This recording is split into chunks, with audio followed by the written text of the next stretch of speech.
here we are. Really the only one who follows me. That's pretty sweet. Yeah. Awesome. To follow you anywhere? She follows me everywhere. She's my one true follower. Dang.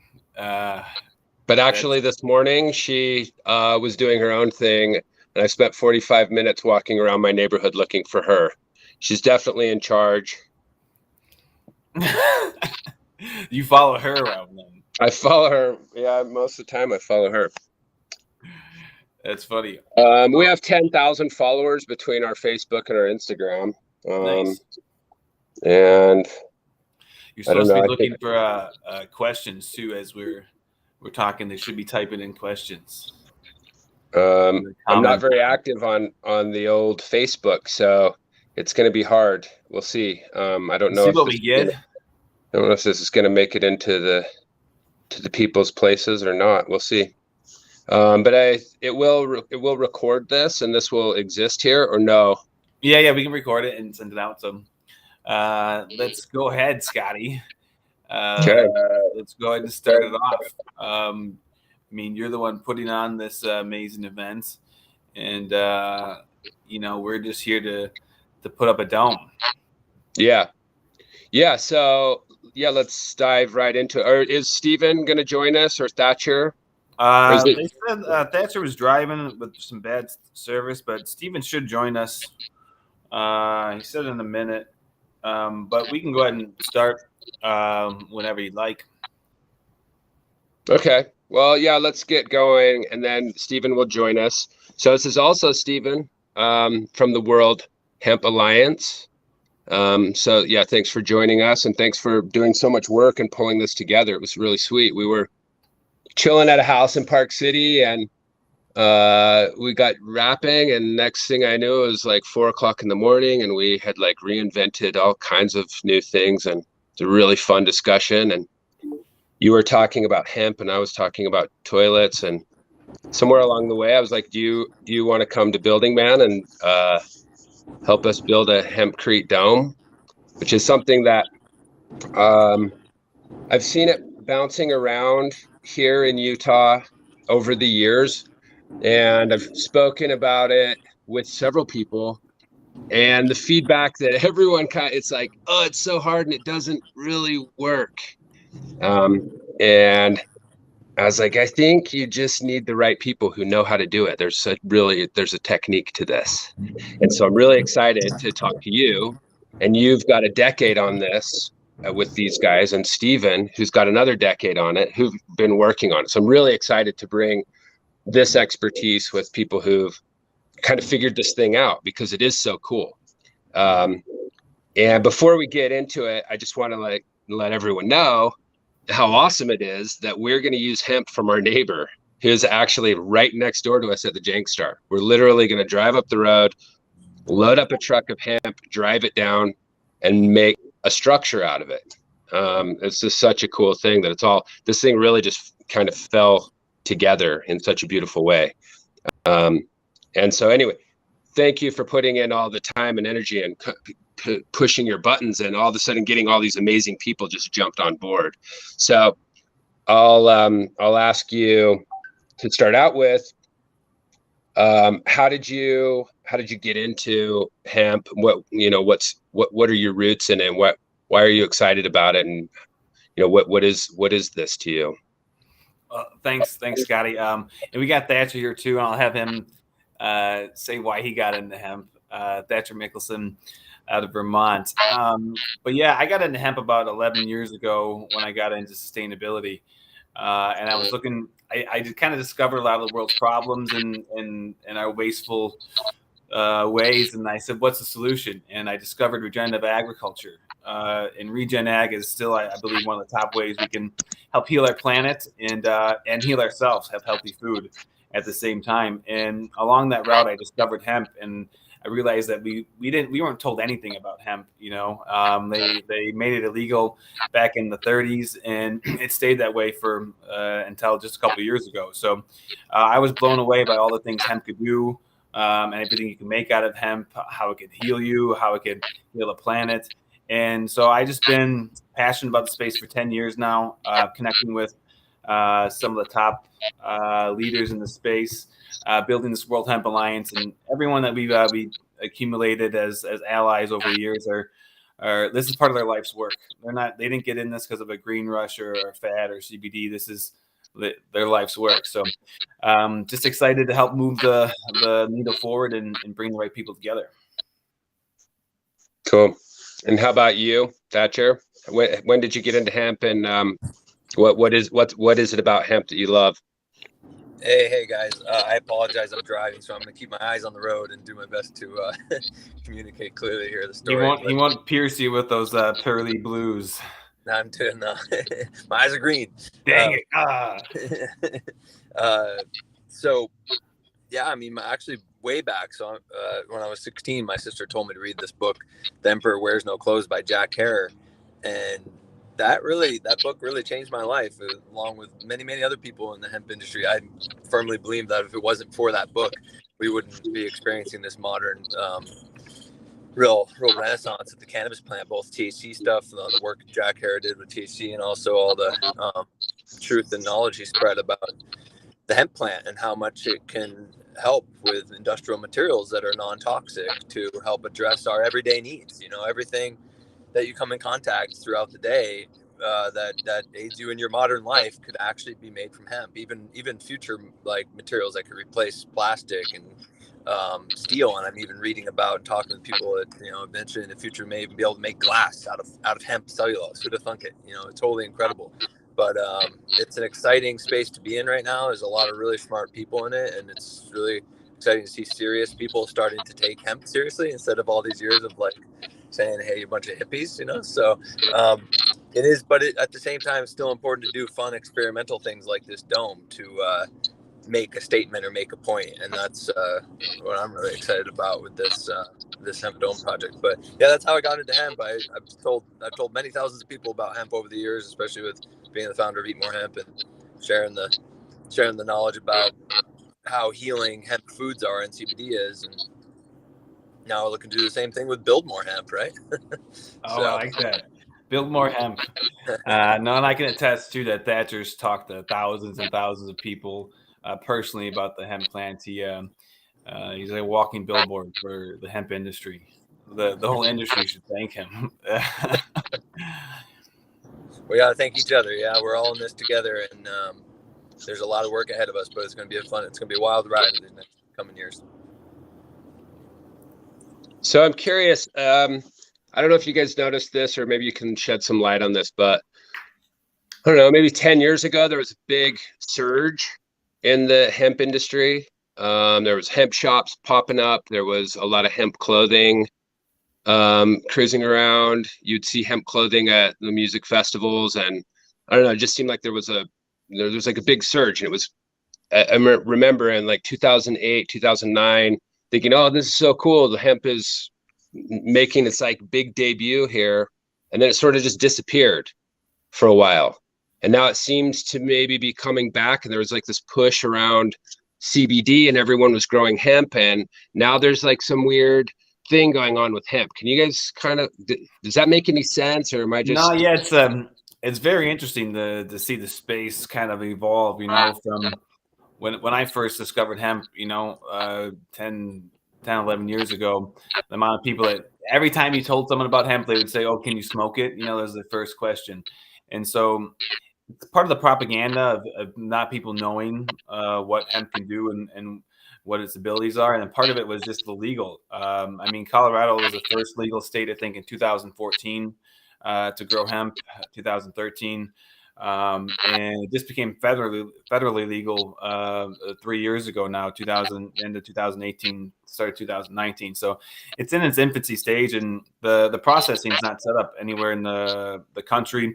And in most parts of the world, there's some European countries and in Canada and China, but there was only 40 countries that were allowed to grow hemp in the world prior to 2019. So we're just in the infancy stage, and most people don't know about it. So we're here to help tell people about it and help integrate hemp into everything: plastics, fuel, paper, clothing, building materials. So this will this would be a great demonstration at Building Man what we can do and how people can take direct action themselves in the hemp industry, to build and grow your own home. Yeah. Yeah, it really is interesting to see all of the things that you can make out of hemp. And I don't think we have to go too deep into why hemp isn't more readily available. I think most people understand kind of the history of hemp and why, hemp has kind of been hidden from the population in some ways, or made very difficult to grow and use in a lot of ways. And I think for myself personally, when things are prohibited, there's a reason behind it. It's like, why would you even do that when you can make such cool things out of it? What's the point? So it's really great to see this resurgence in things like this, and the ability to grow an entire crop that can be used to build your house. It's like you can move onto a piece of land. The first thing you do is grow all the stuff you're going to build your house with. It's such an exciting concept, and all of the other cool things that you can do with hemp that we'll get into. So do you guys want to talk a little bit about I guess the building projects that have kind of like led up to this, and how you met Stephen, and Sure. who's going to be leading this workshop?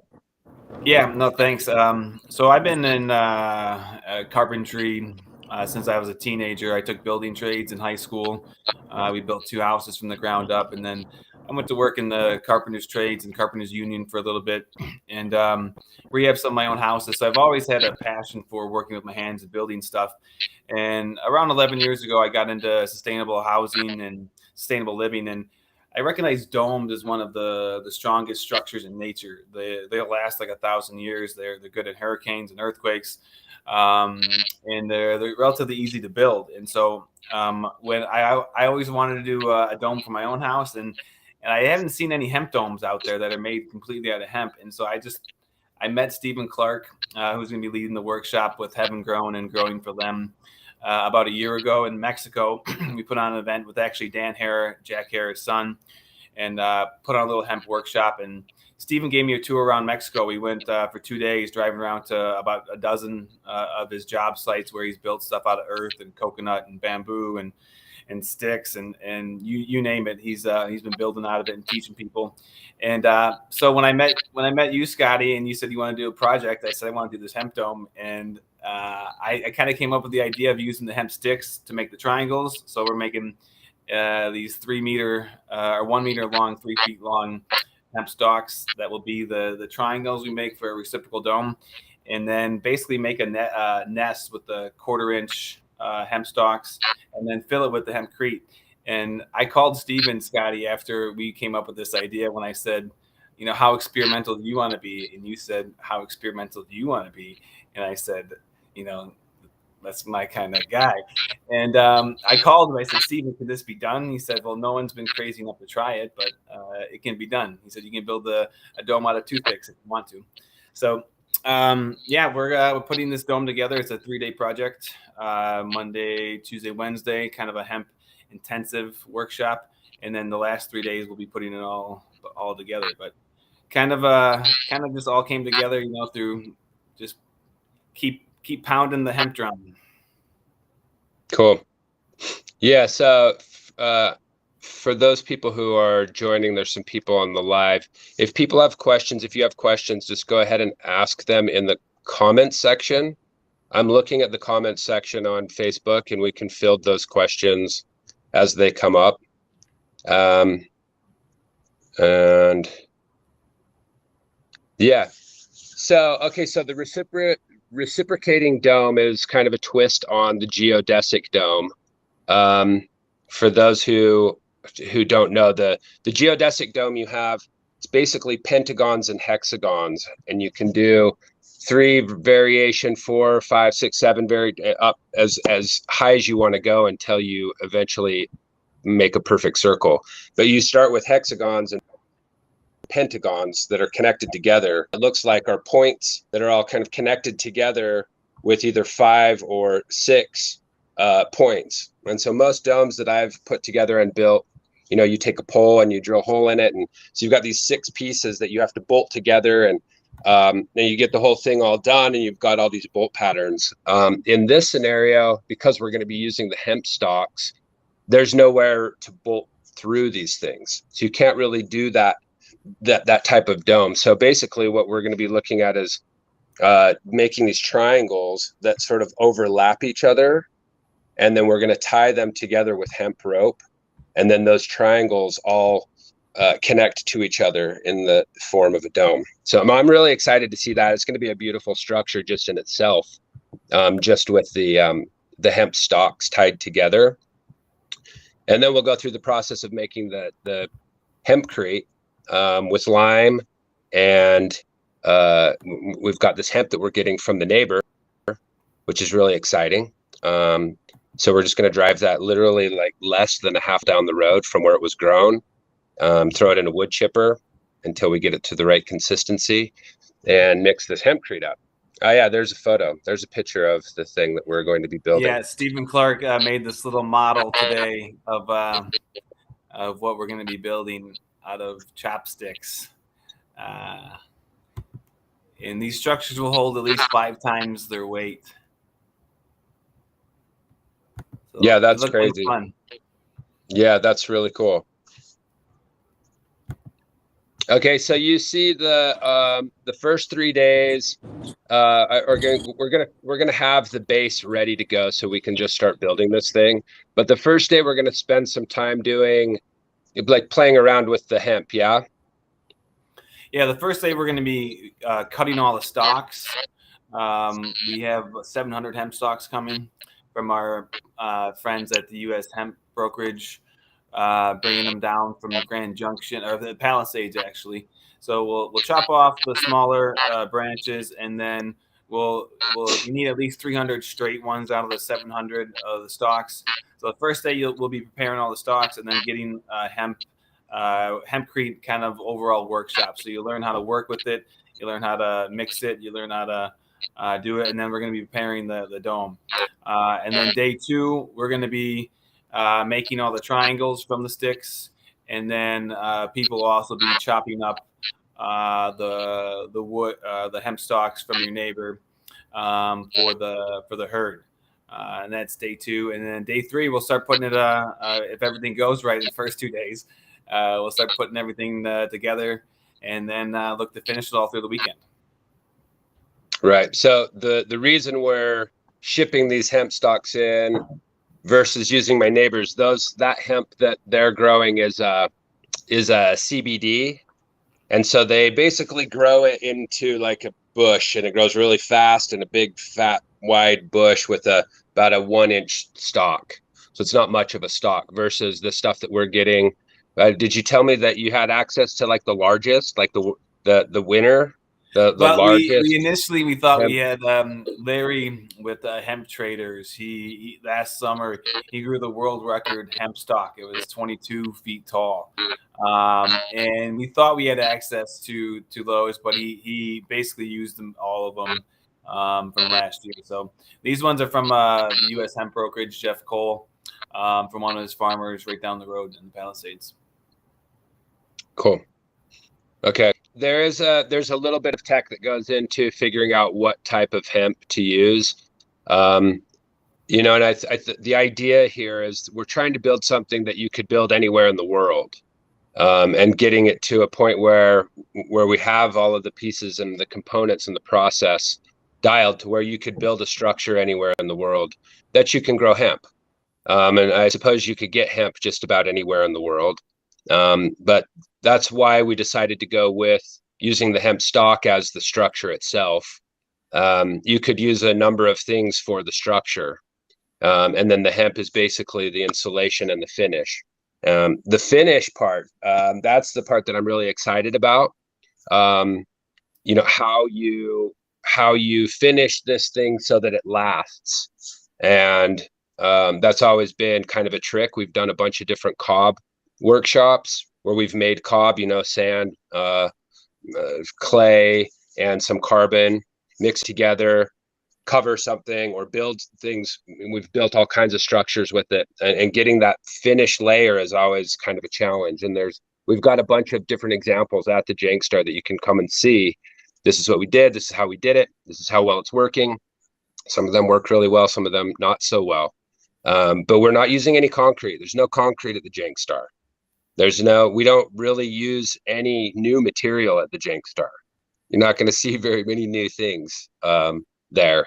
Even screws we try to reuse, but we buy a few things here and there. But our goal is to reuse, reduce, restore those R's. We're really doing it down there, and it's hard. It's a lot easier to go to the hardware store and buy a bunch of stuff and go build the thing.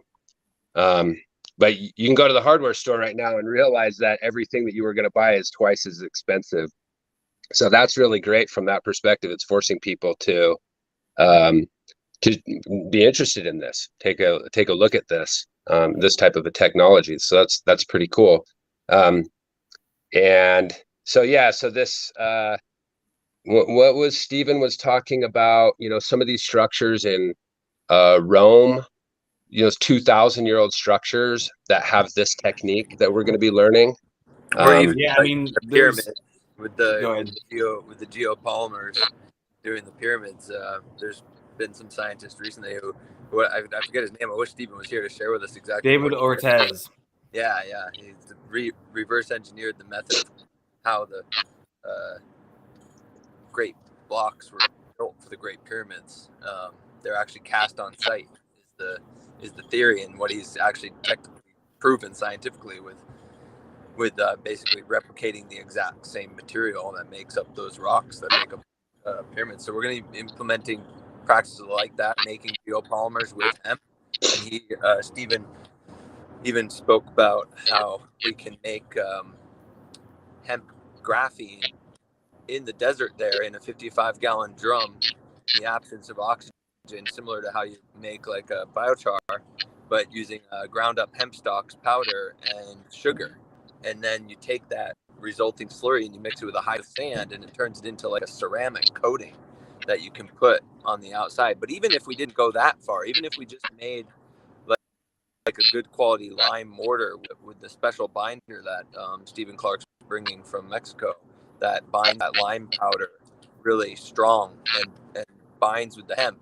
What's so cool with hempcrete over time is that the hemp material, the cellulosic hemp material that's coming from the hemp hurd, which is the woody pulp of the hemp stalk, over time that fossilizes. That hemp hurd, that hemp woody material that we're mixing with the limestone powder and the binder and the water, over time the limestone actually works its way into that woody hurd and turns it into stone. So over time that entire hempcrete wall will continue to sequester carbon even after you build it. So you're sequestering carbon when you grow the plant, then you harvest it, and then you lock that carbon that's in the plant material into the structure. But then it continues to sequester carbon for another few years as the material completely sets up and fossilizes, which is pretty fascinating. It's fun to read about that in the book Hempcrete by Steve Allen. I took first Hempcrete workshop from Steve Allen.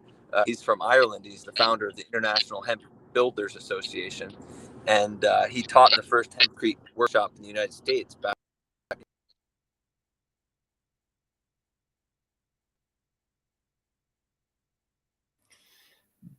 Are you there? I'm here. Yeah, back. I think it was around 2014. Oh yeah, so way back. Okay, going back to the pyramids. Okay, so did I understand this correctly? That someone is claiming that the blocks from the pyramid were cast? It was pretty funny. He was smoking. Oh, hey, Thatcher, you're cutting in and out. So yeah, this Who guy was David smoking joints? That's great. Yeah, that guy was smoking joints. Yeah, figured out how to do the pyramids. Game over. No, I think so. So no, he discovered the formula. This guy David Ortiz, he's a geologist studying the pyramids, and he wanted to know how they built such solid blocks that lasted so long and didn't break. And he was studying the materials, and he came up with his own formula. And he was using burnt rice husk, the biochar that Thatcher was mentioning, that's what they used at the time. And through this mix that he discovered, it's the same strength as the pyramids. You got to test it at one of the top labs. Yeah, I'm sure a That's a joint was huge. involved. That's a huge cast, but that doesn't explain the quarry where the blocks came from. Well, they still needed the raw material. I don't know. I'm not. Don't ask me the The raw specifics. material meaning what they're gonna mix in. I mean, why would you cut blocks from 500 miles away, float them down the Nile to the spot, then crush them up, and then cast them into blocks? I don't know. I didn't. This isn't my story, man. Don't. No, don't they did it with sand. They did it with sand on site, Stephen. It's made with sand. That's what Steven's saying. They did it with sand. Yeah. Okay. Okay. And they say it was burnt rice husk, but really, I think it was hemp. I mean, there's hieroglyphics with the cannabis plant growing out of the top of their heads, you know. So I think they were using cannabis to power the whole thing, to be honest. Pyramids were made out of cast hemp. Okay. We'll throw that into the mix. I think it was really made from aliens, to be honest with you. I think if you want to go down that route. The aliens brought the hemp. I'll talk to Graham next time I see him. I'll ask him what he thinks about that. Graham Hancock, I think he could weigh in on that. That would be an interesting one to throw into the mix. You ever been to Sago Canyon, Scotty? I have, yeah. It's right up the road. Yeah, I've camped out there a couple times myself. Yeah, it's a pretty magical place. That's literally like 30 minutes from the Jank Star. Yeah. Yeah. Yeah, there's some barrier Indian petroglyphs on the wall that are they say they're some of the oldest petroglyphs in the United States are right up the canyon. I didn't know that. Yeah, those crazy like ones aliens. with the guys with the big eyes with the antenna, and there's like a rocket ship, and they got like the stringy weird arms, and they're like weird stringy chest. Yeah, great alien. Yeah. Yeah, there was something going on in that canyon. Let's trigger the aliens to come down and party with us at the Jank Star. I mean, that's a very common story. You'd be surprised how many people have. Well, I'll be at the grocery store and someone will be, Scotty, hey Scotty, I met you at the Jank Star. I was at the Jank Star, and we'll start talking. We're just like there in the like cereal aisle, and they start telling me their random story about seeing an alien at the Jank Star, or their really crazy experience they had at the Jank Star. It's almost like every time somebody wants to tell me a story of the Jank Star, they're these really bizarre stories. Yeah, I can only imagine. We do not need to summon anything. Just go there, pray for peace and calm. Let's bring peace and calm. Perfect. Yeah. Well, so. Did you get any questions? You got any more questions for us, Scotty? No, I don't think. Let's see.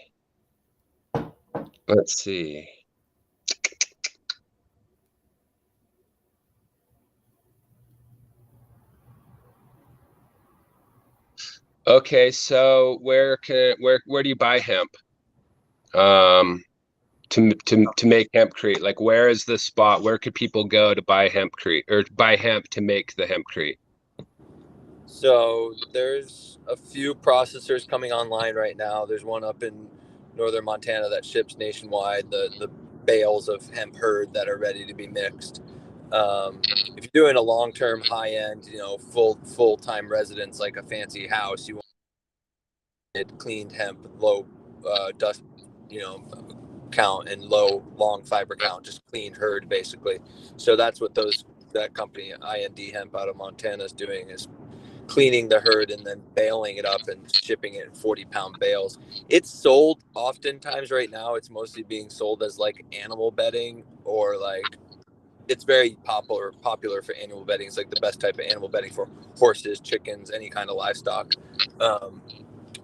And it's basically the same material that's used for that is used for the hempcrete building. And then when it comes to the binders, it's always limestone, but the best types of binders are these types of European slacked limes that have been processed in a specific way, but so that they have a stronger setup when they bind with the binder. But there's with these new binders like Stephen Clark has developed with the volcanic materials, there's so many minerals and stuff in there that he's able to get a good quality result with just regular limestone powder. So that's exciting.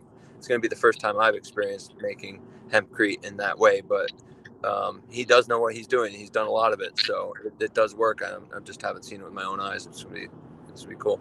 But yeah, there's places to buy it online. There's actually multiple purveyors. If you just Google it, you'll find many websites that are selling processed hemp. And moving forward, there'll be more and more processors coming online because it's booming. Yeah, I look forward to the day when I can go to Home Depot and buy a bag of like ready mix hemp. Yeah, dude, let's make it happen. Okay. It's part of the process. U.S. Hemp Brokerage, at ushempbrokerage.com, you can find hemp there too. And then there's a couple others, like you said, but you can expect to pay around $1 a pound typically for herd. So instead of buying it, just grow it. It's way cheaper to grow it. You can grow an acre of hemp for under $800, and you can build an entire house. You know, so it costs probably 10 times more to buy the material yourself. Probably a lot. Yeah, or do what we're doing and go hit up one of these hemp farms, these CBD farms, because they basically take the hemp plant, they run it through their combine, and they strip off all the buds and the leaves, and they're left with all the other stuff that they don't want, which is actually what we want. And so they have a pile of this stuff that they're trying to get rid of, that you can make all kinds of things with. Maybe there's a market for it. Yeah, anyone watching too, any weed farms and hemp farms, most of them, they actually don't. Weed farms have to pay to discard their waste, and most hemp farmers, the industry for the CBD it's actually quite wasteful. Most farmers are either burying their hemp waste or are burning it, and both of them are toxic. Even when they bury it, they're not burying it to compost properly, so it releases a lot of methane. So, and that's majority of probably over 50% of hemp farmers in the States are doing burning or burying. So if you know any hemp farmers and you want some hemp waste, most of them will likely just give it to you because it's they need it off their property. Yeah, and it's a great way to sequester carbon. So yes, you do need a license to grow hemp. It's a really inexpensive and pretty easy license to get, I believe. I don't know how much the hemp license costs. It varies but from state to state, but anywhere from a couple $100 to $1,500. It is state by state, but they are going to a national. Like a lot of states have decided to get rid of their hemp program. Like in Utah, they used to have a really complicated hemp program for the licensing and everything, but they completely scrapped it, and they just say, talk to the USDA, get your hemp license from the USDA to grow hemp in Utah, and that's how it's done now. Like if you go to the Utah state websites for the hemp license, it just redirects you to go and get your license directly from the USDA. So eventually it will be like just a standardized national thing, and then hopefully, further down the road, it'll just be like corn and soybeans where you don't have to get a license at all. You just grow it, Nice. Yeah. Hey, Stephen Clark just joined. Hey, we have some questions for you. Scotty was trying to punk you on the Egyptian mixture. He said they mined from the quarries 500 miles away and they shipped the rocks down the Nile to the destination, and that's what we were told on how they built the pyramids. I wasn't punking. I was just merely I was just drawing some attention. I've never heard this concept that the pyramids, that those blocks were cast. So I was curious what that doesn't explain where the blocks were quarried from, because in my mind's always blown that they pulled those ginormous blocks and floated them down the Nile up to where the pyramids are. Yeah, no, that's the idea. They weren't quarried; they were cast in place, right? Right, Clark? Yeah, correct, man. Even though you're punking me, man, but no, it's all good, man. Yeah, well, the two theories are: one, they were quarried there, but having quarried them there and having made the ramps for the pyramids, it would have been twice as hard to make those ramps, or like the scaffolding, if you want to call it, to take the blocks all the way up. So the other theory is that they were cast in place by the geopolymers. So this guy, Davidovit, he found all the elements, the natron salts and all the things that you need, which they're not, I guess, the most friendly materials because they're very caustic. So making geopolymers, you have to use silicate glass and certain things which are not, they have a certain toxicity to it. But that's one theory, and it makes much more sense that they were actually cast in place, because that makes up for that there's no joints between the rocks, that they're placed so precisely one against the other that you would either have to have extreme laser technology, which we don't even have today, or they were cast on site. And it's not only in Egypt, it's in Peru, in a few different parts of the world. A lot of places. Yeah. So anyways, we go by the Well, geopolymer. We're gonna try that. yeah, I'm excited to dive into these geopolymers and play around. You know, we talked about Bill. I want to make this happen, so I want to build us a little oven down there where we can create these different polymers that you were talking about with the sugar, and creating you know, like whatever we need to test these out. Because I want to see, you know, if we could create something like that at the Jank Star on this dome, you know, that's going to last and the test of time. That would be amazing. So, but it's going to require us to build an oven. Yeah. An oven, or get some barrels, and we do like if we're doing compost, or not compost, biochar. Sorry. Mm-hmm. So Okay. we won't have the precision of an oven to reach, I guess, the temperatures that we're looking for. But as we're doing experiments, we've done certain trials on it, and it gives us good results.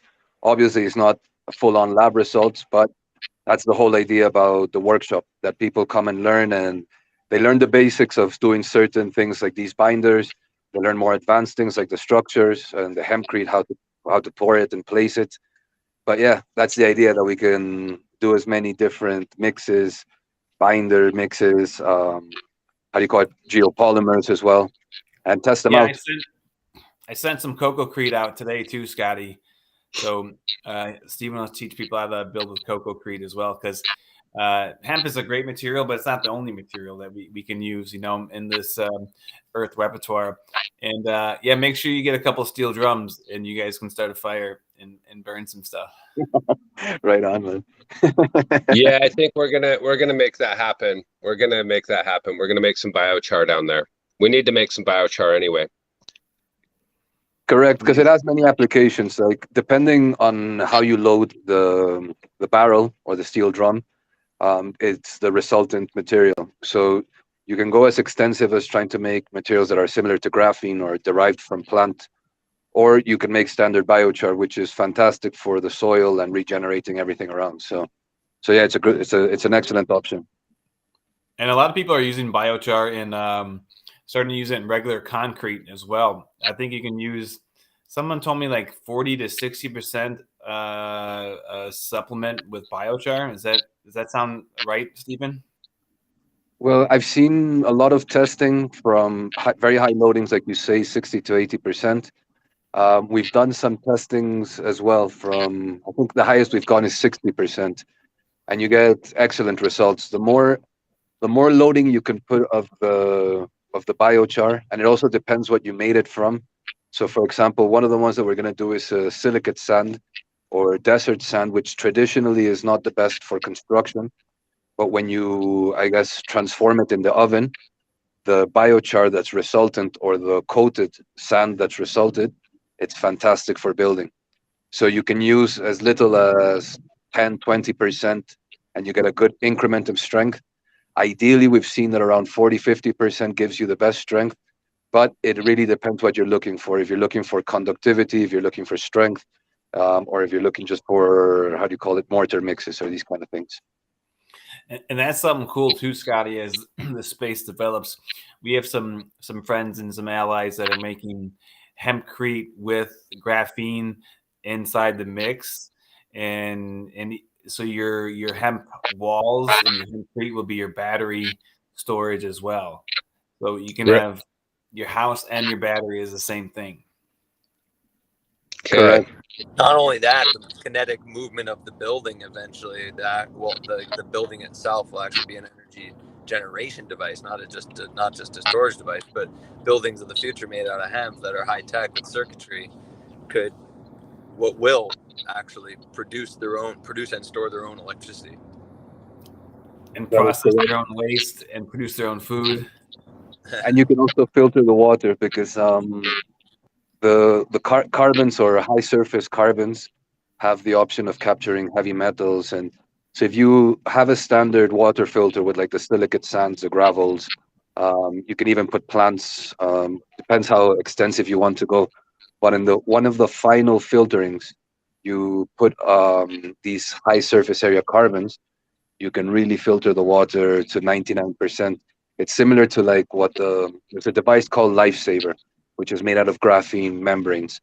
So you can literally, it's like a straw. You can grab any water from anywhere, drink from it, and it's completely potable. So that's also the advantage of this, that you can not only make your battery system, you can make your house, you can make different biocomposites, your furniture, the kitchen parts, and you can make the water filters. So and all this that you can do with hemp, you can also use similar plants like coconut, bamboo, agave. So depending on the region that you're in, eventually, if it's very barren, you can start making biochars to get better soil, so you could eventually grow hemp. But in the meantime, you can use certain biomass that's around and start making your water filter or start making the batteries. And there's also another very interesting application with biochars in hempcrete, because you can not only can you make them conductive, but as they have a resistance, you can actually use them as pavers to heat off the snow. So in places where you have a lot of snow, you can make these pavers, and instead of having to plow all the time, you just connect it to your energy source, turn it on, and it's just going to melt all the snow away. So it has many applications for even like public places. You can put it in roads, many applications. Amazing, yeah. And Stephen will be teaching everybody too how to make your own water filter too at the ranch. So if you're stuck out in the middle of nowhere and you can make this biochar, you can have a water filter. Correct. Cool. Correct. So this is like a survival / hemp course, wilderness survival. Yeah. Well, we're going to building then, so. Cool.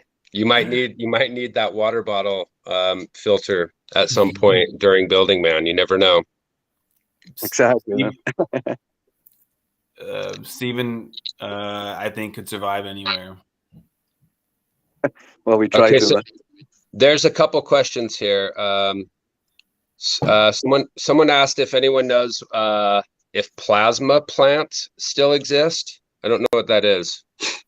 Sounds like it's from Star Wars. Plasma plant, like a plant.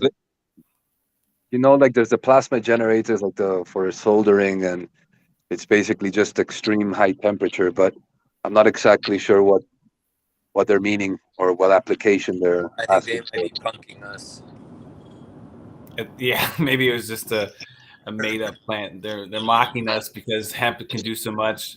They're like, have you heard the plasma plant before? He says it's a plant that assimilates all matter into electricity. Like an actual plant, like that grows in nature. No, I think this is a power plant. It's some like sort of power plant. Okay. Yeah, there's been a lot of people doing advancements into plasma generators and into how they call it, cold fusion and I think they're things. talking about thermal depolymerization. You ever heard of thermal depolymerization?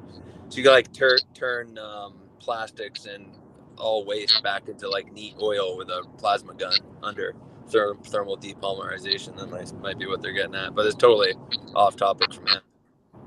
Oh yeah, basically with plasma you can even produce graphene as well. That's how it's related. Yeah. You can make it off how do you call it?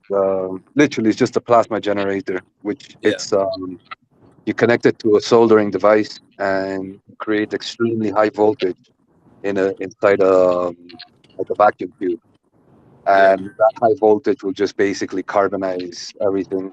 It could depolymerize. You could basically, depending on the temperature that you go at, depolymerization happens at like 180 to like 400 degrees, depending on the polymer. and then minerals go much higher. Silicates go really high. So yeah, I guess they're referring to that, but we won't be doing that process in particular, the plasma plant generation, but Yeah. it's something similar with the barrel.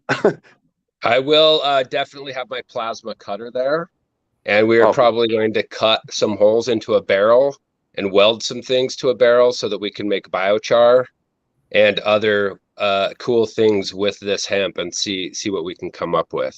So we're going to get our little science lab on for sure. We might not be able to make a plasma plant, but we're going to get close to that. exactly, man. Cool. You got any more questions, Scotty? Can hemp assimilate radiation from the ground? Yeah. That is a fantastic question, and the answer, like I say, would be yes. The main experiment or result that is seen was actually in Chernobyl in Ukraine. Maybe there's not much left of it now, but after Chernobyl was abandoned, when they went back to test the radiation, one of the things they were impressed the most was that hemp had overtaken the landscape. And as it's a very old traditional agricultural crop from Ukraine, Russia, Lithuania, all that area, it seems that hemp dominated the ecosystem. Now, how much radiation does it pick up? It's not 100% sure. There's also a paper, well, not a paper, but an experiment from a Japanese guy called Masaru Emoto. He used to study structures of crystals in water. So he basically freezes water, takes a picture, and sees how it crystallized. Now, depending on, and this is, you can look it up. It's called Messages in the Water. If you would pray to the water, if you shout to the water, he makes an experiment with rice. He puts two rice bowls. One of them he says thank you, and the other one he just shouts at it, just says screw you or whatever. And there's an update on the third rice bowl, which he completely ignores. Now, the bowl that he says thank you, the rice doesn't go off for a very long time. The bowl that he says screw you, it goes off very quick. And the one that you actually ignore is the one that decomposes the quickest. So he analyzed all kinds of water and found that there is like the message of when you say love to the water, when you say thank you. And the whole point of this is he actually extracted the water from the hemp stalk and did the whole experiment and found that the frequency that hemp has is very similar to the frequency of love. So he Get believes out of here. hemp is one of the best plants to get rid of radiation because of the frequency it contains. Now, this is just information that's out there. You can look it up. But yeah, that's, I guess, the most that we know about radiation. So It does it is a help. peaceful plant, even if it resonates the frequency of love. Exactly, Okay. man. All right. If you guys say so. Uh, He's gonna punk me when I get up there, man. Masaru yeah, Emoto's book. No. I've definitely been following the water crystals for a while. In fact, I think I had a T-shirt with some water crystals with some words underneath them at one point in my life. That book, I love it. I love it. Do it. the Give title of me that book all of it. is, Exactly. Yeah. But yeah, look up Yeah. Masaru Emoto and radiation next to it, and it'll take you direct to the link where he's talking about all this. Can you guys hear me? Yeah. I was going to say the title of that book is Masaru Emoto's book is The True Power of Water. And my friend Vache Kuptajin actually worked with him at the University of Tokyo when he was writing that book. It's pretty interesting. But in Japan, actually, they pray around their holding hands. Thousands of people will gather and hold hands around their city municipal water reservoirs and pray peacefully to improve the quality of the water, and actually is scientifically proven. Like they'll test it like they have to anyway. Municipal water reservoirs tested daily, right? But they test it before and after, and it's a noticeable difference in the quality and the health of the water, just from the positive human intention and like collective energy. We're gonna bless the water there, Scotty, and bless the dome. It's gonna be such a loving place when we're done with it. I'm down. We've got crystals buried all over that place. We've got so many witchy men and women down there. It's great.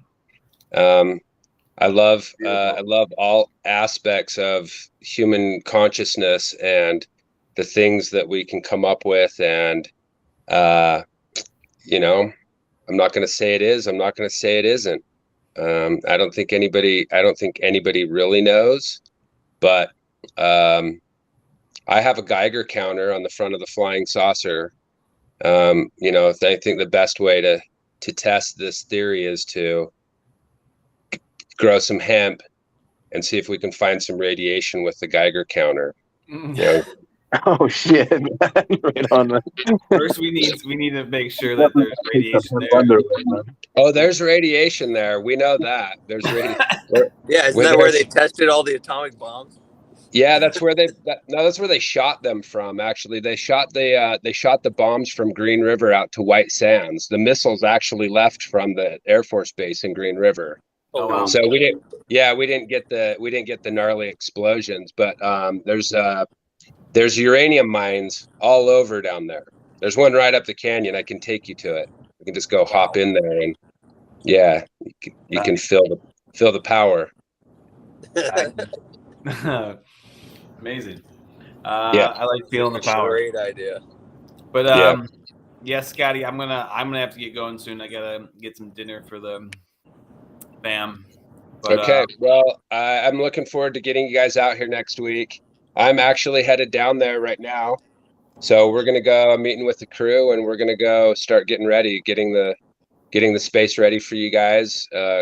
Pulling some rocks and some foundations together, and I really appreciate you guys taking the time to hop on here and you know, to come out to Utah, coming all the way up from Mexico to come to this event. People are really excited. People are coming from all over. We sold a bunch of tickets to this.